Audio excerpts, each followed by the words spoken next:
Oi, gente. Hoje nós vamos conversar sobre o debate que aconteceu no SBT. Vamos fazer uma análise aí, eu vou dar minha opinião sobre alguns aspectos. E se você chegou agora, o canal é a Nova Máquina do Tempo. Eu sou André Teixeira Jacobina. O canal discute principalmente política, mas também ciência e filosofia. Se você chegou agora, tem uma sessão de diálogos, né, em que eu converso com grandes especialistas. Já entrevistei até mesmo consultores da NASA. E no Filosofia Popular eu discuto filmes e séries do ponto de vista político e filosófico. Pois bem, eu vou analisar ponto a ponto, diferente da última análise que eu fiz, para variar os formatos e aí vocês me dizerem até qual é o formato que vocês gostam mais.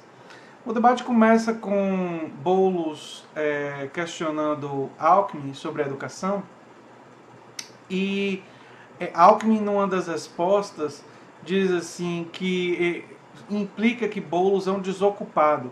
Quando Boulos tinha acabado de dizer que era professor, e além de ser professor, Boulos é um líder de movimento social. Assim você não se ajuda, Alckmin. Assim fica difícil para você. Ciro aplicou a primeira parte da estratégia dele quando ele foi falar com Haddad, questionou se Haddad conhece o país. Porque Ciro vem dizendo que um dos problemas de Haddad é sua falta de experiência e o fato dele não conhecer o Brasil. Aí Haddad falou disso, rodou o país como ministro da Educação e tal, enfim. Meio que escapou ileso dessa crítica. Mas Ciro vai se dar muito bem quando Daciolo conversa com ele. Eu vou chegar lá. O Álvaro Dias repetiu uma coisa que ele vive dizendo, né? Que investimento é expulso pela corrupção e tal. Pois bem, mas o Daciolo falou: a democracia é uma delícia, mas você foi para o Ciro Libanês. E aí deu a oportunidade para o Ciro falar que o Ceará tem o menor índice de mortalidade infantil do Brasil, que ele já ganhou prêmios internacionais por causa disso, e que ele não tem demagogia, ele faz parte do percentual de pessoas que tem condições de pagar plano, e por isso foi atendido no Ciro Libanês. Ou seja, esse é um momento forte do Ciro, principalmente porque ele retoma feitos de sua administração. A Marina, ela subiu o tom contra o PT. Foi a primeira vez que eu vi nos debates a Marina realmente subindo o tom. Ela lembrou que a campanha atual do PT está se juntando com gente como Renan Calheiros, e é uma coisa realmente muito complicada para o PT explicar essas alianças no plano político atual aí. Depois de, enfim, o impeachment da Dilma, um golpe soft, não é? Depois de tudo, a pauta profundamente impopular, as pautas profundamente impopulares trazidas pelo governo Temer, e gente do MDB estar aliado é muito complicado. E a Marina subiu bastante o tom. Eu acho que a Marina está sentindo a desidratação dela. E aí ela resolveu subir o tom numa das últimas oportunidades que ela tem de debate desse tipo, né? Ciro então diz uma coisa muito interessante. Aliás, antes disso, Daciolo foi falar com Meirelles, e Daciolo tem um lado mais meio folclórico do Daciolo. O Daciolo é muito conservador do ponto de vista religioso. O Daciolo, ele tem uma coisa meio, como eu disse, folclórica. Mas ele disse uma coisa que é correta. Eu já disse em outros vídeos aqui, mas vale a pena lembrar, que durante a administração do Meirelles e do Lula, o Lula é o presidente, Meirelles atuando ali na parte econômica, o Brasil quitou a dívida externa, mas fez isso contraindo uma dívida interna ainda maior, com juros muito piores do que os juros da dívida externa. E quando Lula foi na televisão e disse que tinha pago a dívida externa, Lula não contou esses detalhes do texto pequenininho, né? E que ele deveria ter dito. Ele poderia até justificar, dizendo que foi por uma questão de autonomia nacional, para não ser pressionado pelo FMI, sei lá. Poderia arrumar algum tipo de justificativa, mas teria que dizer a verdade completa, toda ela, não apenas uma parte. E não disse o resto. E essa é uma colocação do Daciolo, que é uma colocação, enfim, correta sobre isso. Então, Ciro diz, e é uma coisa importante, que o Bolsonaro é uma criação do PT. Em que sentido ele está querendo dizer isso?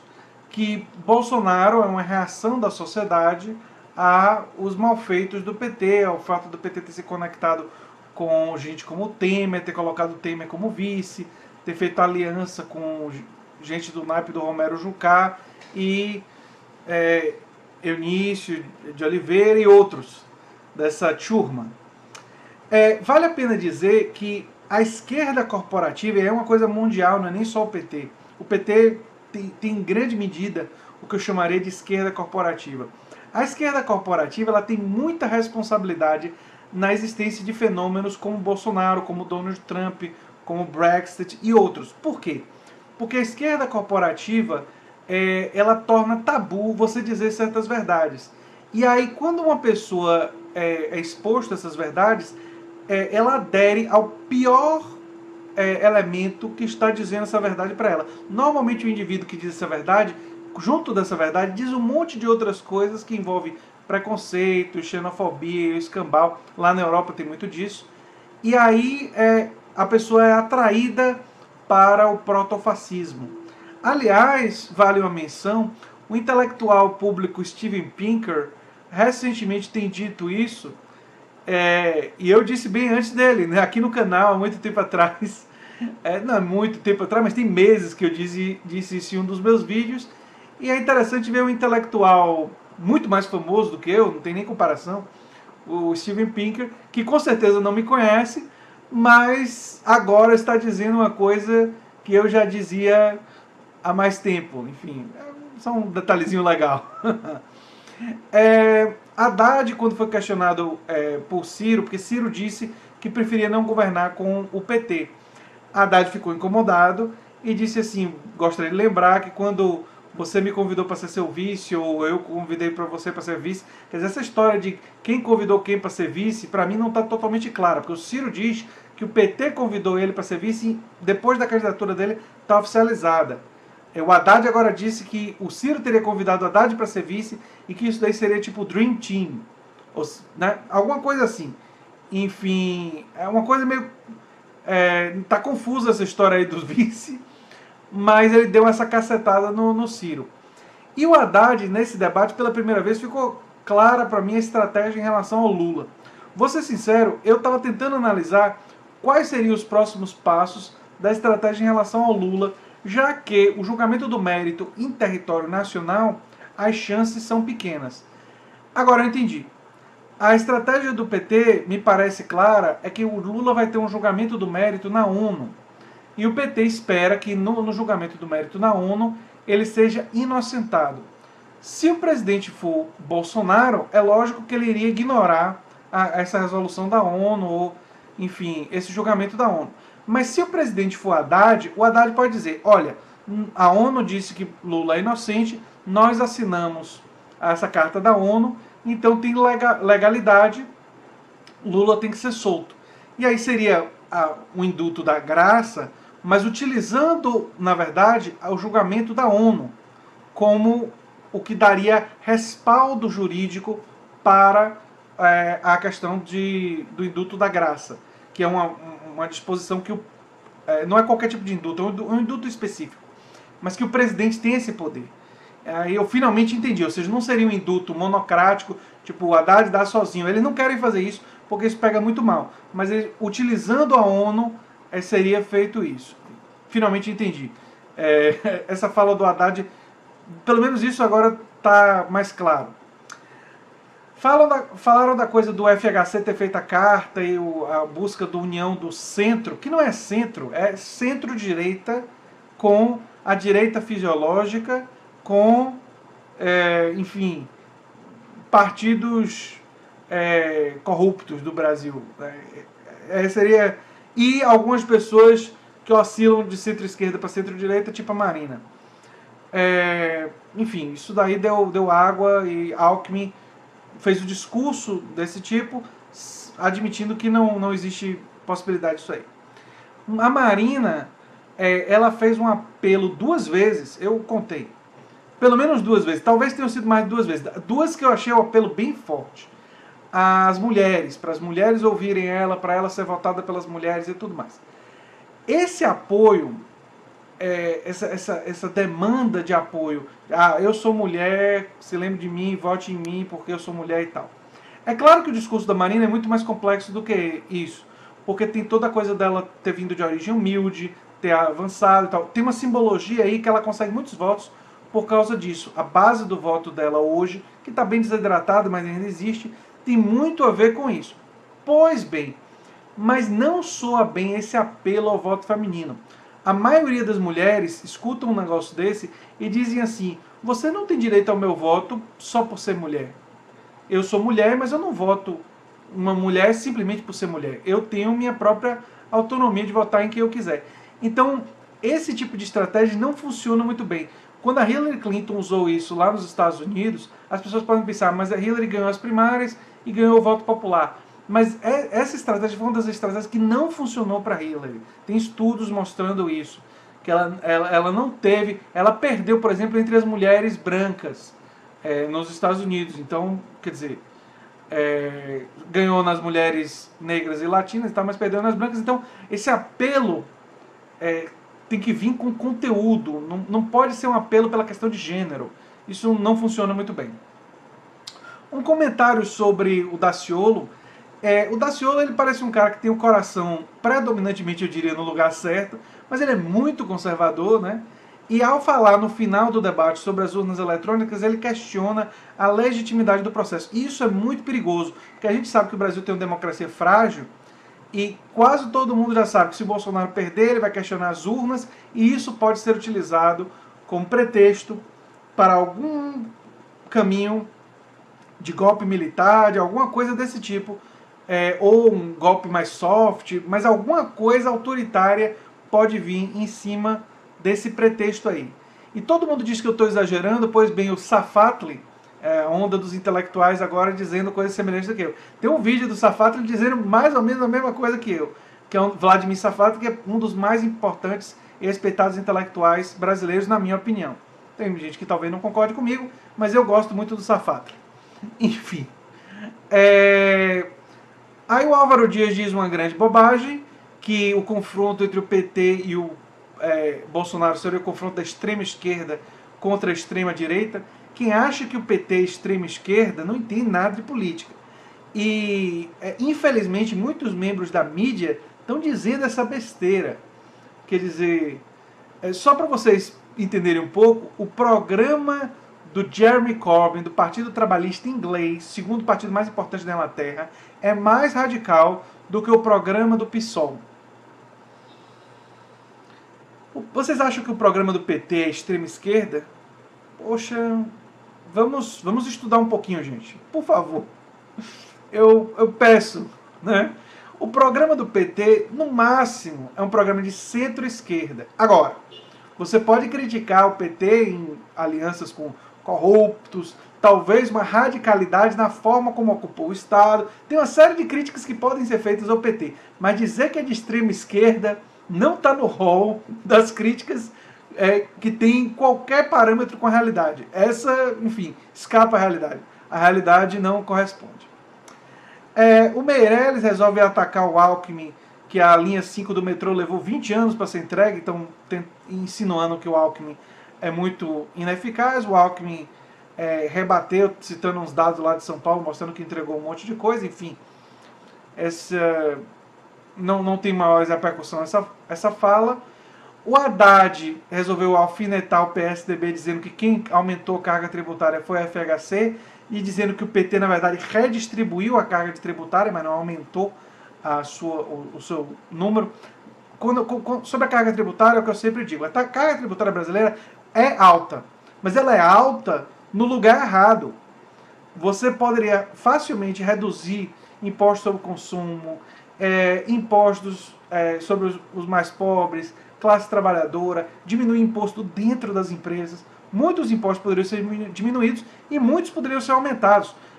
Alíquota sobre grandes heranças, lucros e dividendos, transferência financeira. Eu sou favorável a uma coisa estilo CPMF mais progressivo. Enfim, a tributação poderia ser muito mais inteligente, mas não é. O momento mais engraçado do debate foi quando o Ciro ironizou os trejeitos do Meirelles, que o Meirelles fala com as mãos.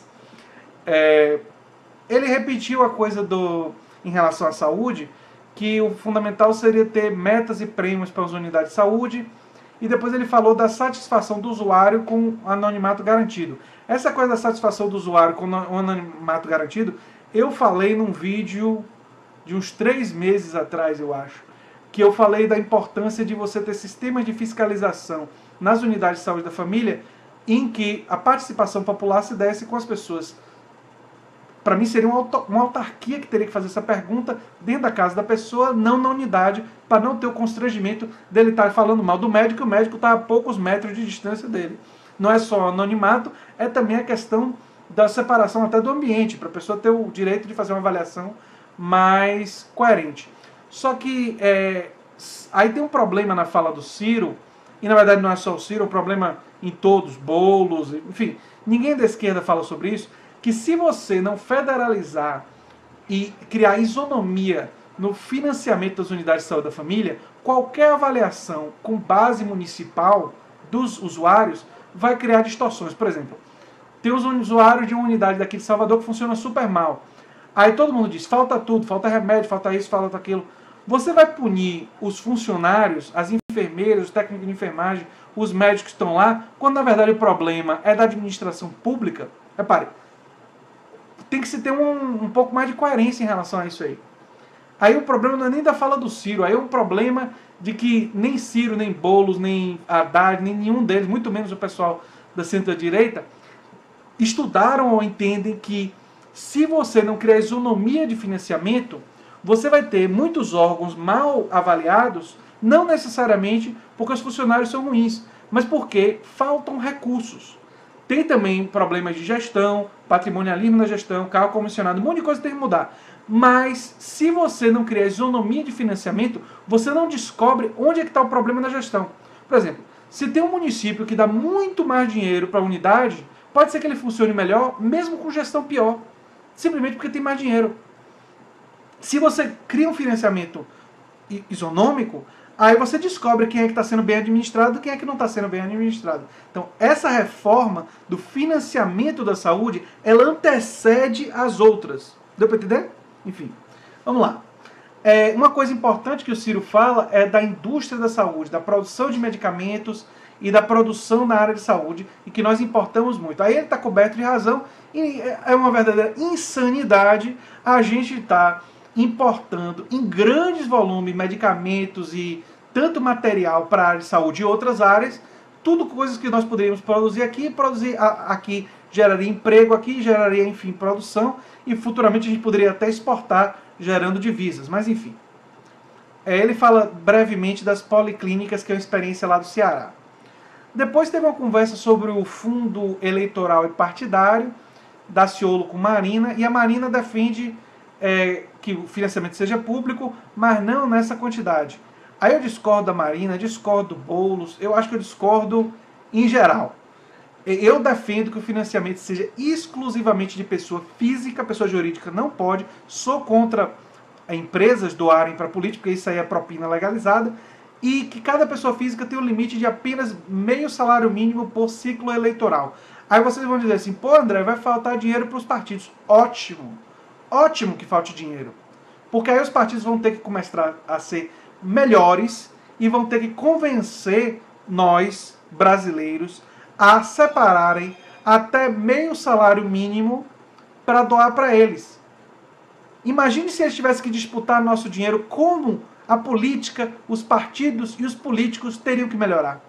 A outra forma de financiamento dos partidos seria, além dessa forma, seria a produção de notícias e tal. Ou seja, o partido pode ter revista do partido, o partido pode cobrar uma filiação mensal ou anual que não exceda a coisa do meio salário mínimo, quer dizer, teria que ter um limite nisso aí, mas para os filiados contribuírem com o partido, essas seriam as únicas formas de financiamento.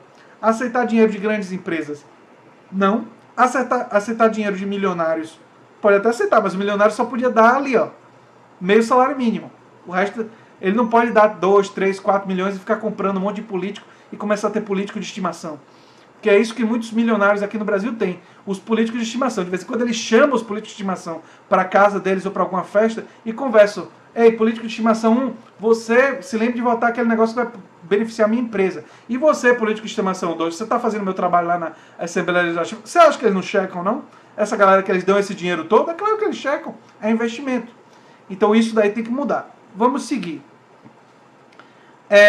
Tem uma discussão sobre a juventude. Boulos lembra da lei do jovem aprendiz, que não foi regulamentada até hoje, que é mais uma vergonha nacional. E Ciro fala numa ideia que eu acho boa, que é do estágio remunerado, que 1 em cada 3 escolas lá no Ceará já faz, lembrando sempre que o Ceará é um estado pobre e que o Brasil teria condições plenas de fazer. Boulos lembra que tem que se rever o FIES, porque está colocando mais dinheiro no setor privado do que ampliando vaga no setor público. Boulos, você está coberto de razão. Nós precisamos ampliar o investimento do setor público e tirar parte do dinheiro do FIES que vai para isso aí. Enfim. Uma coisa que eu não vejo as pessoas falarem quando falam em primeiro emprego e tal, seria estimular, vocês já estão careca de saber aqui no canal, cooperativas, trabalhadores se organizarem para produzir. E por que isso é importante? Imagine conjuntos de trabalhadores desempregados e o Estado organizando esses trabalhadores, dando a eles facilidade de crédito, a contribuição e contato com universidades para diminuir a assimetria de informação, para que eles tenham informação sobre como gerir um negócio, como administrar, ou seja, criar parcerias entre grandes universidades estaduais e federais e cooperativas de trabalhadores, e trabalhadores passarem a trabalhar para eles mesmos, com gestão democrática, em que eles vão decidir os futuros da empresa e vão colher os lucros quando essas empresas ficarem bem-sucedidas.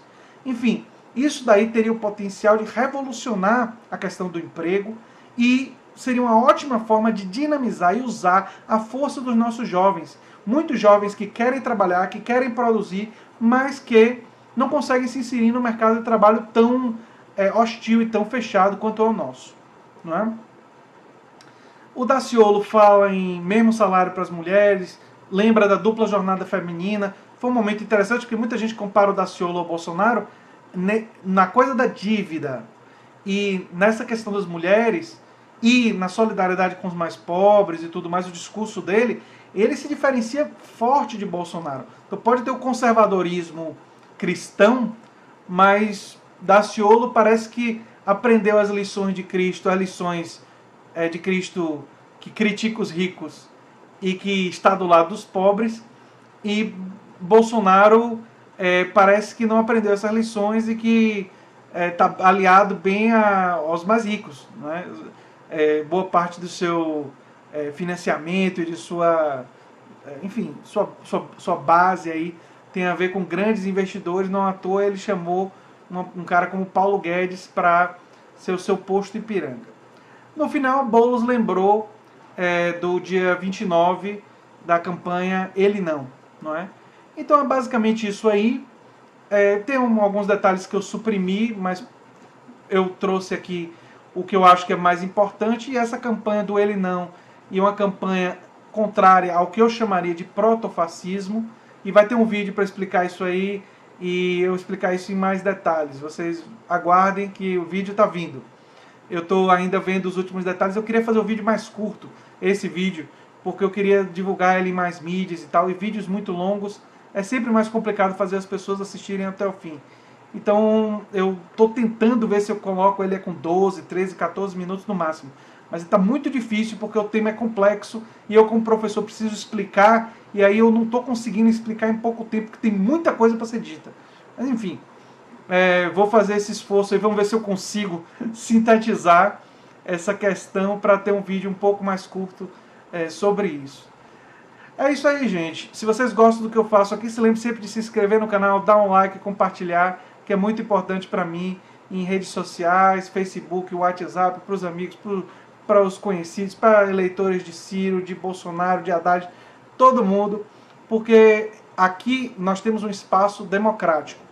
Eu limito ofensas pessoais e excesso de fake news.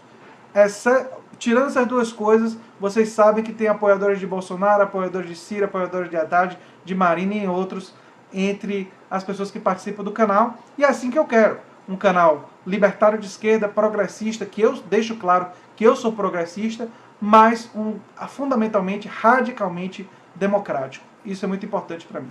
Tá certo? Então, até o próximo vídeo e a gente se vê nele. Um abração. Tchau, tchau.